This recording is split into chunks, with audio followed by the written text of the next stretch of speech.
Hey, I'm Scott and I work at the Ted Brown store in Tacoma, and today I'm going to talk to you about some flute adjustments. So we're talking about flute adjustments. If your instrument is not playing properly, it's a really good idea to not try and repair it yourself, but to bring it into the shop here so we can take a look at it.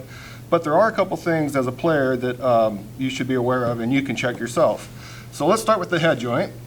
This is your head joint, obviously, and the one thing about the head joint is it holds the tuning cork, which is very important because if you're not in tune, you're not going to be playing in tune with the rest of your band members. So the way you check this is this goes in here, and then at the end of your flute rod, there's a little line right there.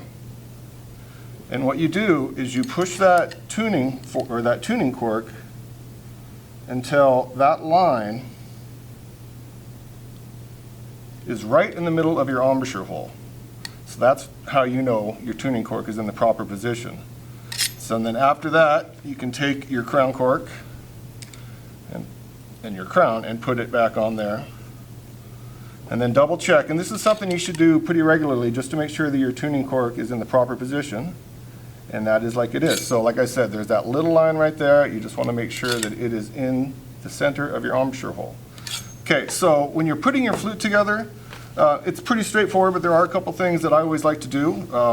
One is I always want to make sure that I clean off the tenons before I put them together, because it doesn't take much of a debris or any kind of dirt to kind of bung things up. So I just get in there and I clean this out on here, and then do the same on your foot joint. Just make sure all that is cleaned up. Now, when you put your flute together, it's best that you twist the pieces together and then line them up. And when you're lining up your flute, especially with your head joint, what you want to do is you want to eye down your flute, and the embouchure hole should line up with your top C tone hole. So if you look down, it should be lined up just like that. And then with your foot joint, once again with the twisting motion, you want this line, this set of keys, to be right in the center of that key right there. And that's when you know that your flute is in proper alignment.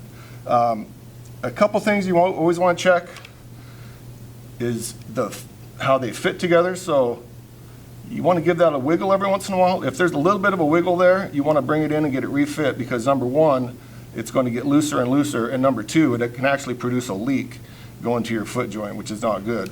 Same thing with your head joint. You should be able to pull this out a little bit and move that, and it shouldn't wiggle. That should be nice and secure and snug as well. Other than that, that is pretty much how you put together your flute properly. Hey, thanks for stopping by and watching the video, and you can see much more at tedbrownmusic.com.